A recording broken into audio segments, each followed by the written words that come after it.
Ngayong hapon mga kaibos. Ngayong hapon mga kaibos, gikan tas trabaho mga kaibos. So nahog adyohon ang among CR kay mo ni salin pa sa pagbagyong audit mga kaibos. Way atop bungbungan sa nahog sin mga kaibos.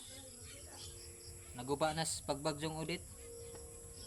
So asang adyohon mga kaibos kay arong inig CR baway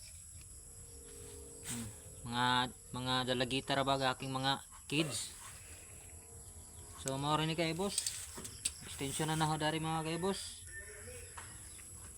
Dakan gamay ba kay dagko na mga dalagitan naki mga kaibos.